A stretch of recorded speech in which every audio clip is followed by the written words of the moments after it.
Continuing with section 141, imprisonment in the default of security. If any person ordered to give security under section 125 or section 136 does not give such security on or before the date on which the period for which such security is to be given commences, he shall. कहता है कि जब बंदे को order किया गया under section 125 और 136 में कि सिक्योरिटी दे और वो बंदा सिक्योरिटी नहीं देता ऑन या उस तारीख से पहले on which the period for which the security is to be given, उस तारीख से या उस तारीख से पहले जब सिक्योरिटी देनी थी वो पीरियड स्टार्ट हो जाता है. He shall except in the case next herein after mentioned be committed to prison. उसको प्रिजन में डाल दिया जाएगा और अगर वो ऑलरेडी प्रिजन में है तो उसको तब तक रखा जाएगा प्रिजन में जब तक वो पीरियड एक्सपायर नहीं हो जाता और तब तक जब तक वो सिक्योरिटी दे नहीं देता उस कोर्ट या मैजिस्ट्रेट में जिसने ऑर्डर किया. Clause B. If any person having executed a bond or bail bond for keeping the peace, किसी बंदे ने एग्जीक्यूट कर दिया बॉन्ड या bail bond for keeping the peace in pursuance of an order of a magistrate under section 136 is proved to the satisfaction of such magistrate or his successor in office to have committed breach. कहते कि अगर किसी बंदे ने एग्जीक्यूट कर दिया bond या बेल बॉन्ड शांति रखने के लिए in pursuance of an order of a magistrate under 136 is proved to the satisfaction of such a magistrate, prove कर दिया उस मैजिस्ट्रेट की सेटिस्फेक्शन के लिए या सक्सेसर इन और हिज सक्सेसर इन ऑफिस. ठीक है, मतलब मैजिस्ट्रेट या उसके बाद जो आया ऑफिसर उसको कर दिया सेटिस्फाई टू हैव, किसी बंदे ने एग्जीक्यूट किया बॉन्ड बेल बॉन्ड और प्रूव कर दिया मैजिस्ट्रेट या सक्सेसर इन ऑफिस की सेटिस्फेक्शन के लिए उस मतलब सेटिस्फाई हो गया ऑफिसर कि उन्होंने ब्रीच किया बॉन्ड या बेल बॉन्ड का. ठीक है, मतलब उसमें कोई प्रॉब्लम क्रिएट करी है, committed breach of bond or bail bond. ये कहने का मतलब कि जो कंडीशन पर उसको छोड़ा था, जो बॉन्ड बेल बॉन्ड की कंडीशंस पर छोड़ा था उसका ब्रीच किया है तो वो मैजिस्ट्रेट या सक्सेसर इन ऑफिस में after recording the grounds of such proof कि किस आधार पे क्या उन्होंने किया, क्या प्रूफ आया, ऑर्डर कर देगा कि बंदे को अरेस्ट कर दो, डिटेन कर दो, यानी कि शांति भंग की है उसका प्रूफ आ गया. तो तब तक जब तक बॉन्ड की पीरियड की एक्सपायरी नहीं हो जाती. And such order shall be made without prejudice to any other punishment or forfeiture. तो कहता कि वो ऑर्डर कर देगा without prejudice to any other punishment or forfeiture, any other punishment or forfeiture to which the said person may be liable in accordance with law. तो कहता है इस चीज़ को without prejudice to any other punishment or forfeiture, कहता उसको negatively जज किए बगैर क्या उसको पनिशमेंट होगी नहीं होगी for whichever laws he may be liable in accordance with the law, जिस पनिशमेंट के लिए ही विल बी लायबल उस चीज़ को नेगेटिवली जज किए बगैर वो अपना इंडिपेंडेंट ऑर्डर वो कर देगा. Sub section 2. When such person has been ordered by a magistrate to give security for a period exceeding 1 year, जब किसी बंदे को ऑर्डर कर दिया मैजिस्ट्रेट ने कि सिक्योरिटी दो for a period exceeding 1 year, such a magistrate shall, if such person does not give security as aforesaid, issue a warrant directing him to be detained in prison. कहता है कि जब किसी बंदे को मैजिस्ट्रेट ने ऑर्डर कर दिया कि सिक्योरिटी दो for a period exceeding 1 year, तो वो magistrate and such magistrate shell if such person does not give security, और वो बंदा सिक्योरिटी ना दे तो वारंट इशू कर देगा उसके खिलाफ directing him to be detained in prison pending the orders of session जज, pending the orders of session जज, सिक्योरिटी ना देने पर. ठीक है, उस केस में जहाँ पे 1 साल से ज़्यादा का पीरियड है और बंदे को ऑर्डर किया मैजिस्ट्रेट ने इन कंडीशंस में pending the orders of session जज and proceedings shall be laid as soon as conveniently may be before such court. Such court after examining such proceedings and requiring from the magistrate any further information or evidence. Such court से क्या मतलब है? Session जज साहब की court.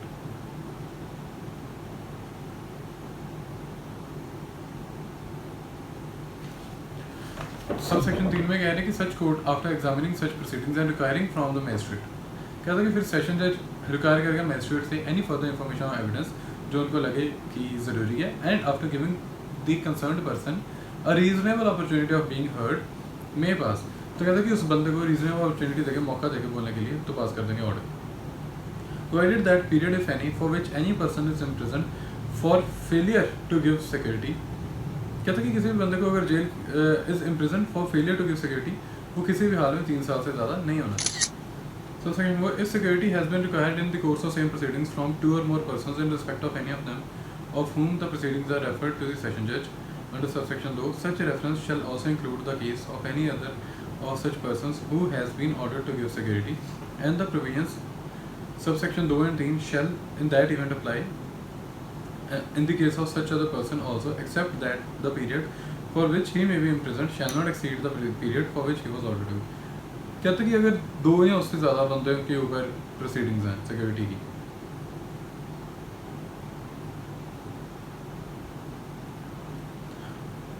और उनमें से किसी एक की भी प्रोसीडिंग रेफर हुई है सेशन जज को अंडर सब सेक्शन 2 जैसे हम डिस्कस कर रहे थे, तो कहता है कि एक की भी होगी सेशन जज को ट्रांसफ़र रेफर, तो बाकी सारे को अक्यूज्ड की भी सेशन जज के पास प्रोसीडिंग चली जाएगी। कहता है कि सब सेक्शन 2 और 3 फिर अप्लाई होगा बाकी को अक्यूज्ड पर भी, बाकी अदर पर्सन्स पर भी, except that the period for which he may be imprisoned shall not exceed. तो कहते हैं कि उन बंदों का पीरियड जो होगा इम्प्रिजनमेंट का, वो ऑर्डर जो security for should not exceed the period for which he was order to give the security, जिसकी रेफर पर्टिकुलरली हुई है सेशन जज को, उसका 3 साल के हद तक से अधिक नहीं, लेकिन बाकी जो उसके साथ के सेशन जज में रेफर हुए उसकी वजह से, तो उनका उतना ही जितने टाइम की उन्होंने सिक्योरिटी पे करनी थी, जितने पीरियड के लिए उन्होंने बॉन्ड फिल करके देना था, सिक्योरिटी देनी थी, जो वो फिल करके। सब सेक्शन 5, अ सेशन जज may in his discretion transfer any proceedings laid before him under sub section 2 or 4 to an additional session जज। कहते हैं कि सेशन जज चाहे तो अपनी डिस्क्रिशन से ऐसी प्रोसीडिंग्स एडिशनल सेशन जज को ट्रांसफ़र कर सकते हैं। एंड सच एडिशनल सेशन जज मे exercise the powers of session जज, ठीक है, तो वो सेशन जज की पावर्स की ही एक्सरसाइज करते हुए एडिशनल वो फैसला सुनाएगा। Sub section 6, if the security is tendered to the officer in charge of a jail he shall forthwith refer the matter to the court और magistrate who made the order. कहते हैं कि अगर सिक्योरिटी जो tender करी officer in charge of jail को, he shall फोर्थविथ, तो वो रेफर कर देगा मैटर को कोर्ट को या मजिस्ट्रेट को जिसने ऑर्डर किया था, और फिर फर्दर ऑर्डर्स की वेट करेगा उस कोर्ट के या मजिस्ट्रेट के। Imprisonment for failure to give security for keeping, कहते हैं कि जो इम्प्रिजनमेंट होगी वो सिंपल नेचर की होगी। Imprisonment for failure to give security for good behaviour shall where the proceedings have been taken under 127 be simple. 127 के लिए देखो, फेलियर के लिए जो सिक्योरिटी फेलियर के लिए जो इम्प्रिजनमेंट है वो सिंपल है, और security for good behaviour, security for failure section sub section 7 कह रहा है कि imprisonment for failure to give security for keeping the peace वो सिंपल होगी। गुड बिहेवियर वाली में से 127 वाली सिंपल होगी, 2829 वाली रिगरस या सिंपल कुछ भी हो सकती है, जैसे गुड पे। Section 142, power to release persons imprisoned for failing to give security whenever the DM in the case of an order passed by an executive magistrate under 136 or CGM in any other case is of the opinion that any person imprisoned for failing to give security under this chapter may be released without hazard to the community or to any other person, he may order such person to be discharged। कहते हैं कि DM ने जिस case में order पास किया executive magistrate ने under section 136 और CGM ने किसी और बाकी केसेस में, is of the opinion that बाकी केसेस में CGM, एग्जीक्यूटिव मजिस्ट्रेट अंडर 136 वाले में DM, इस ओपिनियन में है कि that any person imprisoned for failing to give security in this chapter may be release without hazard. अगर उनको लगता है कि उस बंदे को छोड़ देना चाहिए, कोई हानि नहीं होगी सोसाइटी को, तो वो छोड़ सकते हैं। Sub section 2, when any person has been imprisoned या for failing to give security, किसी भी बंदे ने को जेल होगी, सिक्योरिटी वो नहीं दे पाया, तो हाई कोर्ट या सेशन कोर्ट या वो कोर्ट जिसने ऑर्डर पास किया है, डिस्ट्रिक्ट मजिस्ट्रेट हो गया तब जब एग्जीक्यूटिव मजिस्ट्रेट ने 136 में ऑर्डर पास किया, और CGM हो गया बाकी वाले केसेस में, वो रिड्यूस करने सिक्योरिटी अमाउंट को रिड्यूस करने का या नंबर ऑफ श्योरिटीज़ को रिड्यूस करने का या time for which security has been required उसको चेंज करने का ऑर्डर कर सकते हैं। Subsection 3, an order under subsection 1 may direct the discharge of such person either without the conditions और upon any condition which such person accepts. कहते हैं कि order under subsection 1 may direct the discharge of such person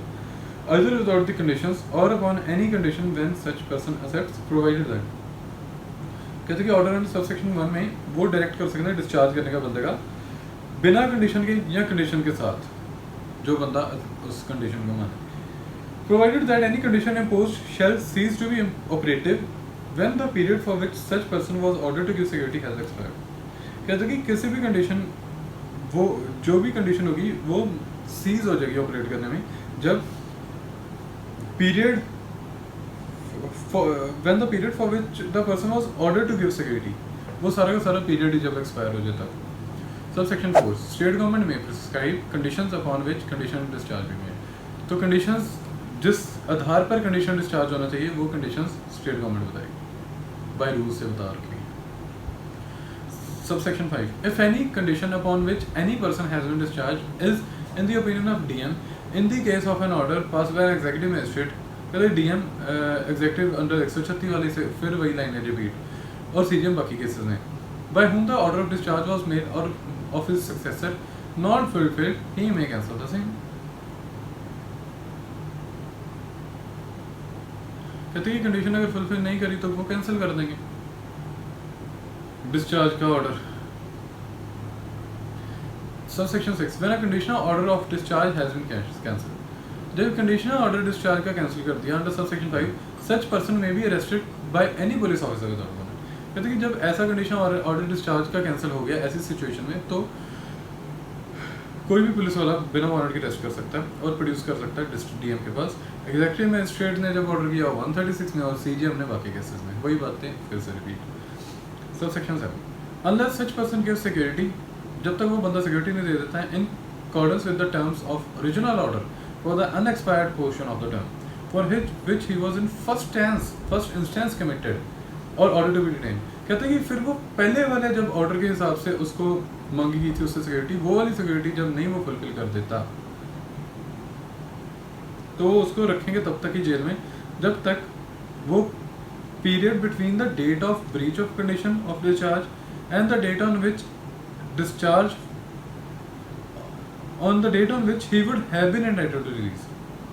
कहते कि जितना उसने sentence कह लो undergone कर लिया और बाकी का जो रह गया, जैसे कि 6 महीने का था उसने 2 महीने के बाद डिस्चार्ज उसको मिल गया और उसने फिर से ब्रीच किया और उसको फिर से जेल हो रही है तो अब वो 4 महीने के लिए यानी कि और अंदर रहेगा. DM in case of an order pass by executive, तो कहते कि डीएम या सीजीएम के पास पावर है उस बंदे को may remand such person to prison to undergo such expired. तो डीएम या सीजीएम के पास पावर है, बार बार वही रिपीट कि डीएम सीजीएम के पास पावर है सेक्शन में. Subsection 8, a person remanded to prison under subsection 7 shall subject to provisions of 141 be released on at any time on giving security in accordance with the terms of original order for the unexpired portion aforesaid to the court or magistrate by whom such order was made or to his successor.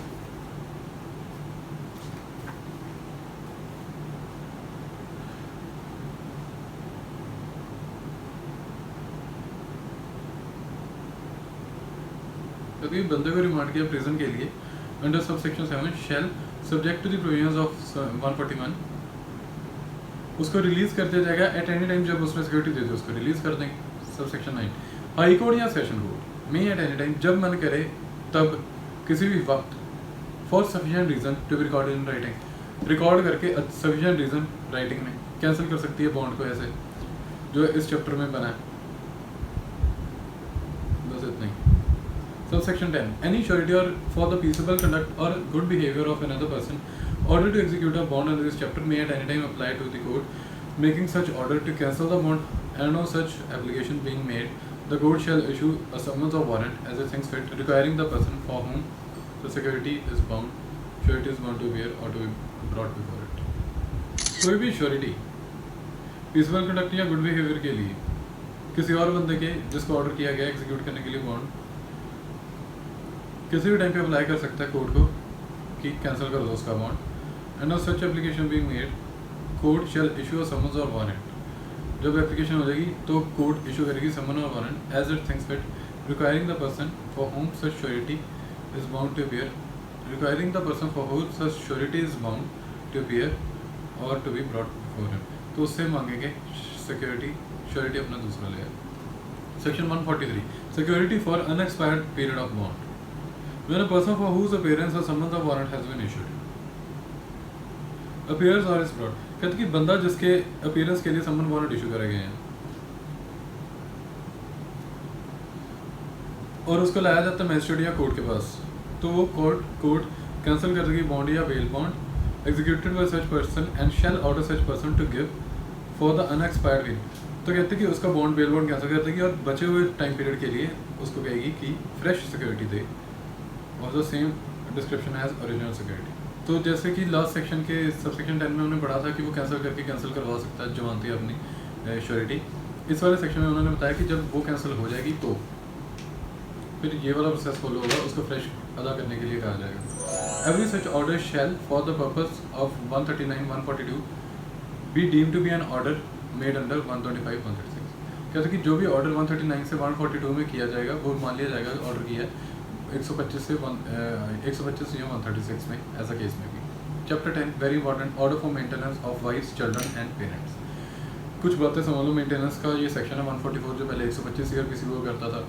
Evidence under 144 BNS ऐसे record होता है जैसे summons case है। 144 BNS civil इन nature है लेकिन proceedings quasi criminal है। 144 BNS summary इन nature है और do not finally determine the rights and obligations which are to be finally determined by civil court. ठीक है, ये चीज़ें हेल्ड हुई थी, एमसीक्यूज में पूछी गई थी और सही आंसर ये वाले थे। ठीक है, इसमें कंसेप्ट कुछ खास नहीं है, बताया समझ आ गया, इतनी सी बात है। Courts have held that nullity or annulment of marriage does not exclude lady from claiming। हाँ, सेक्शन 11 या 12 HMA की भी मैरिज में भी वो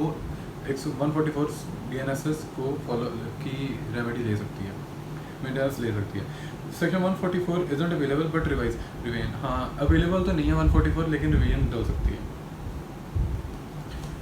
तो बेयर क्या कहता है, सीडी कहती है if any person having sufficient means neglects और रिफ्यूजेस टू मेंटेन, कोई भी बंदा लड़का या लड़की मना करे, रिफ्यूज़ करे मेंटेन करने के लिए अपनी बीवी को जो खुद को मेंटेन नहीं कर पा रही,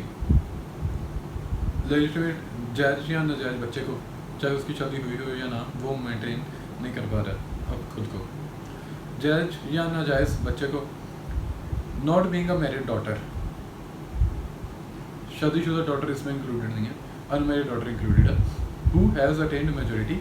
where such child is by reason of any physical or mental abnormality or injury is unable to maintain itself।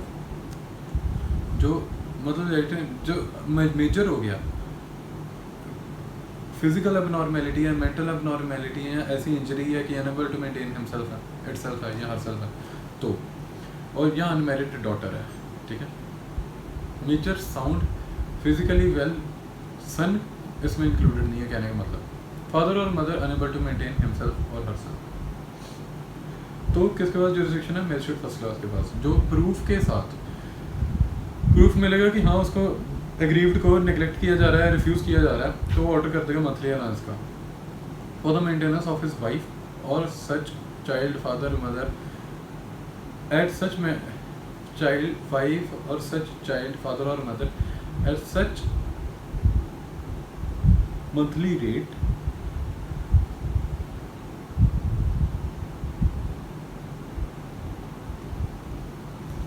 as such magistrate thinks fit and to pay the same to such person as the magistrate may from time to time direct, provided that magistrate may order the father of a female child referred in clause B to make such allowance until she attains her majority if the magistrate is satisfied that the husband of such female child is married, is not possessed of sufficient means, provided further that the magistrate may during the pregnancy, कहता कि magistrate order कर सकता है female child के father को, जिसकी बात clause B में करी जा रही है, फादर को, फीमेल चाइल्ड के फादर को, ठीक है, to make such allowance until she attains her majority, जब तक वो मेजर नहीं हो जाती, if the magistrate is satisfied that the husband of such female child if married is not possessed of sufficient means, जब तक वो मेजर नहीं हो जाती और मैजिस्ट्रेट सेटिस्फाइड है कि उस लड़की का, उस चाइल्ड का हस्बैंड अगर वो मैरिड भी है तो उसके पास इतनी सुविधाएं नहीं है, तो वो फादर को ऑर्डर कर सकता है।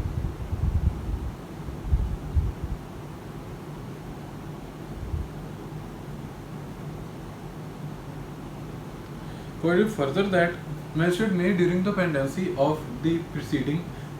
regarding monthly allowance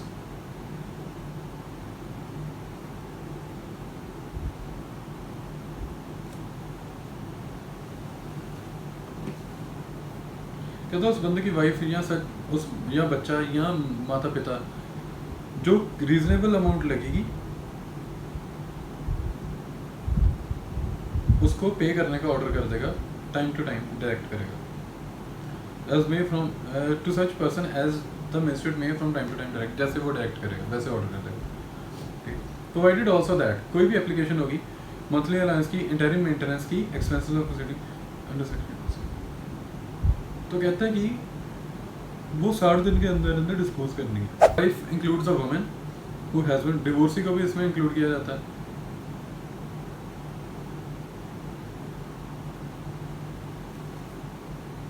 जिसने अभी तक शादी नहीं करवाई। वाइफ की डेफिनेशन क्या है? एक ऐसी औरत जो चाहे डिवोर्स हो चुका है उसके हस्बैंड से या उसके हस्बैंड ने उसको डिवोर्स दे दिया और उसने दोबारा शादी नहीं करवाई, वो वाइफ की डेफिनेशन में आता है। Any such allowance for the maintenance और interim maintenance and the expenses of proceeding shall be payable from the date of the order और if so ordered from the date of, तो कहते हैं कि जो पेएबल होगी वो उस ऑर्डर की तारीख से, या फिर अगर जज ने स्पेसिफिकली ऑर्डर किया कि डेट ऑफ एप्लीकेशन से तो एप्लीकेशन से, या इंटरिम मेंटेनेंस की तारीख से की एप्लीकेशन से तो वहाँ से, या फिर and the expenses of proceeding as the case में, मतलब इस हिसाब से ऑर्डर कर सकता है। If any such person so ordered fails without sufficient cause to comply with the order, any such magistrate may, for every breach of the order, issue a warrant for levying the amount due in the manner provided for levying fines, and may sentence such person for the whole or any part of each month's allowance for the maintenance or the interim maintenance and expenses। कहता कि कोई बंदे ने comply नहीं किया, fail करके comply करने में, और जज मजिस्ट्रेट को लगता है for every breach of the order issue a warrant for levying the amount due, तो वो अमाउंट लेने के लिए वारंट इशू कर सकता है उसके, जैसे कि फाइन लिया जाता है उस तरीके से। एंड मे सेंटेंस, और उस बंदे को सजा दे सकता है पूरे के लिए या किसी पार्ट के लिए, for each month's allowance for the maintenance और the interim maintenance and the expenses of the proceeding as the case may be remaining unpaid, तो वो 1 महीने तक की सज़ा दे सकता है, और अगर पेमेंट दे दी तो वो साथ ही छोड़ देंगे। कहते कि कोई भी वारंट इशू नहीं करना कोर्ट ने for the recovery of amount due, तब तक नहीं जब तक एप्लीकेशन स्पेसिफिकली ना चली जाए कोर्ट को कि ये वाला अमाउंट लेके दो मुझे, 1 साल के अंदर अंदर, within a period of 1 year from the date on which it became due. No warrant shall be issued for the recovery of any amount under this section unless application made to the court to levy such amount within a period of 1 year from the date on which it became due. कहता कि 1 साल के अंदर अंदर कोई warrant issue नहीं करना जब तक एक स्पेसिफिक एप्लीकेशन न चली जाए, ठीक है, अदरवाइज साल के बाद इशू कर सकती है। No warrant shall be issued for recovery of amount unless application is made to levy such amount within period of 1 year।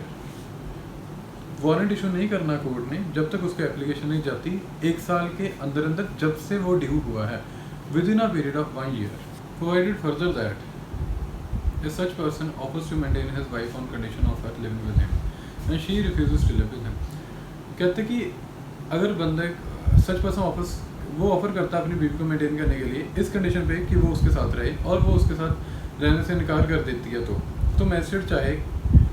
तो वो कंसिडर कर सकता है any grounds of refusal stated by her and may make an order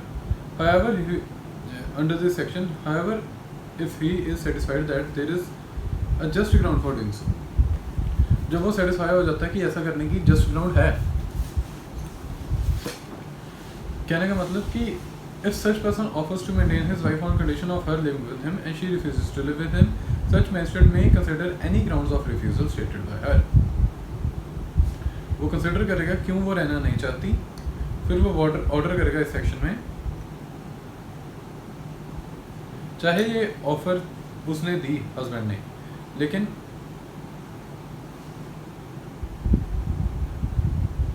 वो satisfy हो जाता है कि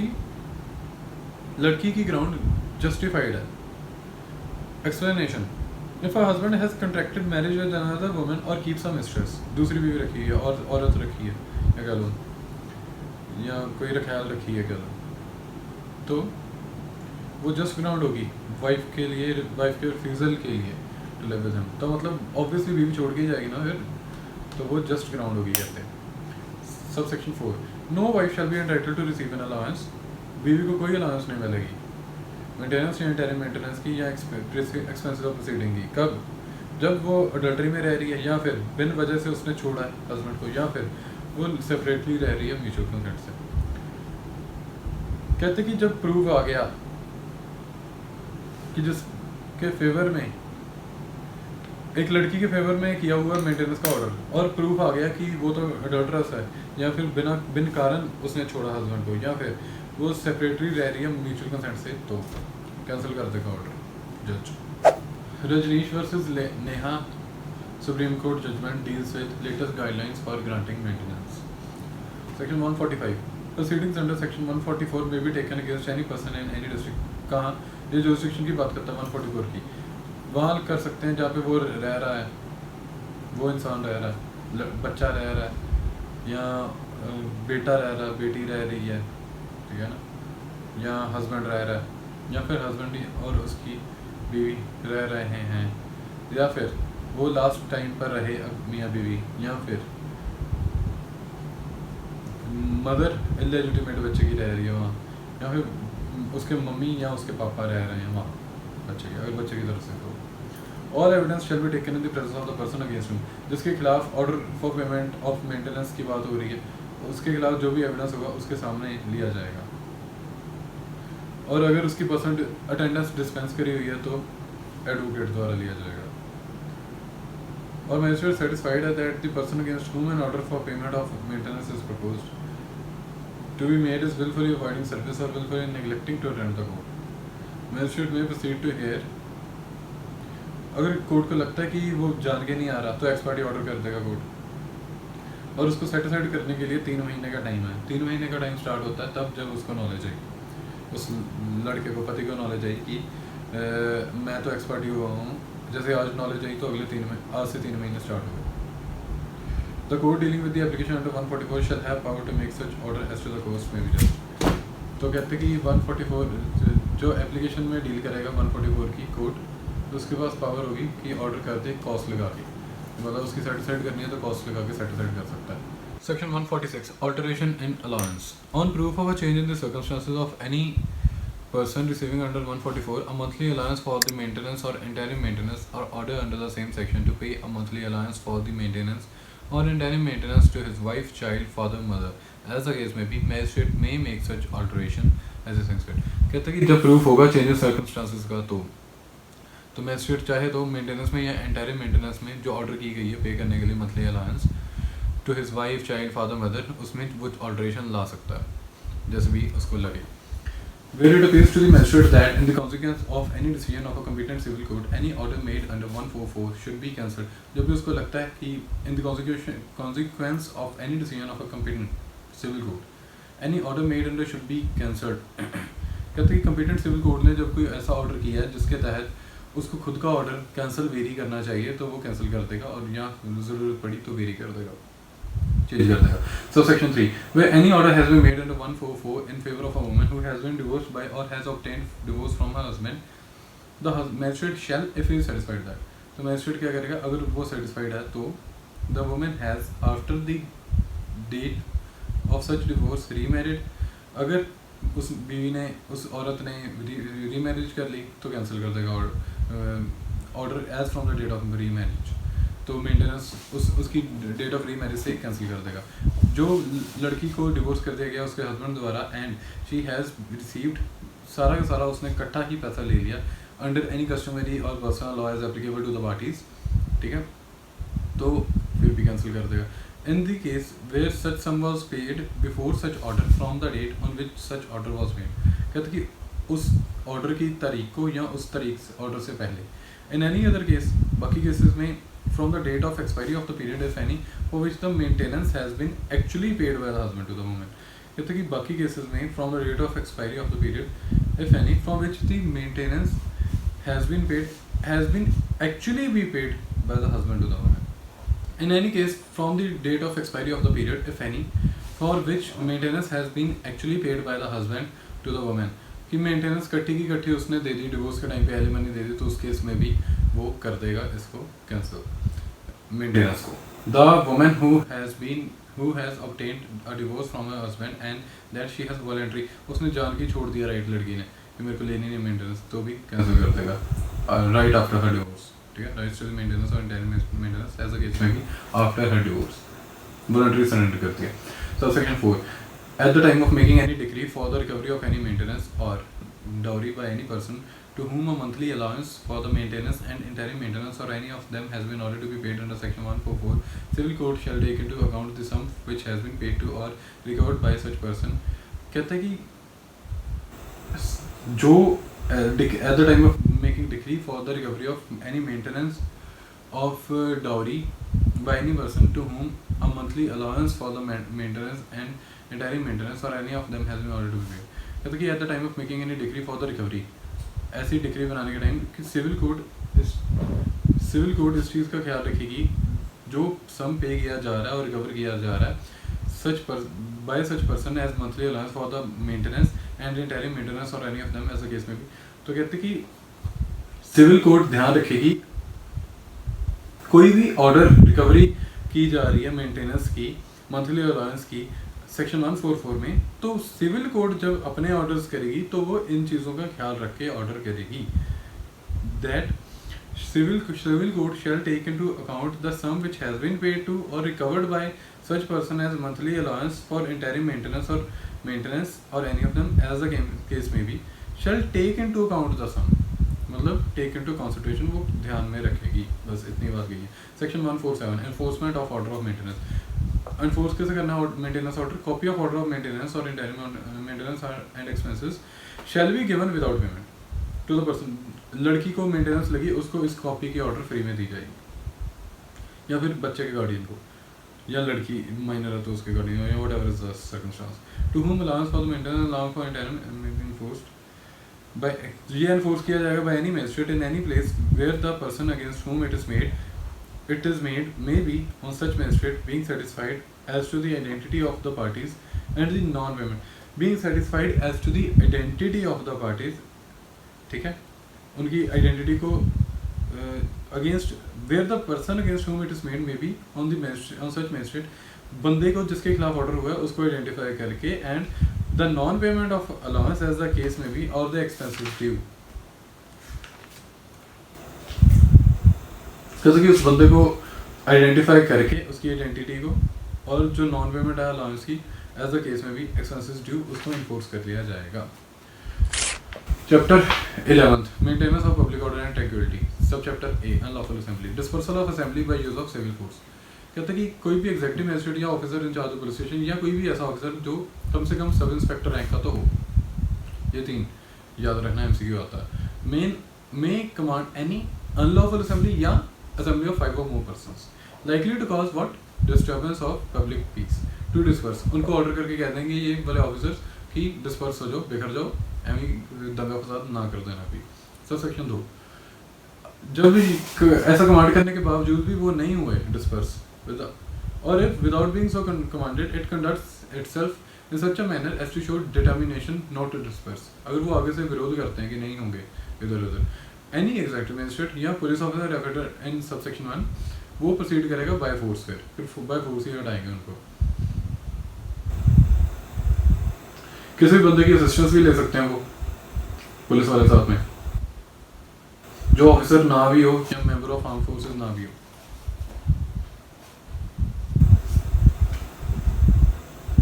and if necessary arresting and confining the persons who form part of it in order to disperse such assembly or that they may be punished. तो फिर in accordance with law उनको punishment दे दी जाएगी. 149 use of armed forces to disperse assembly. अब disperse कर रही है assembly disperse खुद तो हट नहीं रहे, तो use of armed forces कैसे कर सकते हैं? पब्लिक सिक्योरिटी के लिए ज़रूरी है कि उनको डिस्पर्स किया जाए, तो डीएम या ईएम, कोई भी ईएम जिसको डीएम ने इजाज़त दी है, who is present may cause, जो डीएम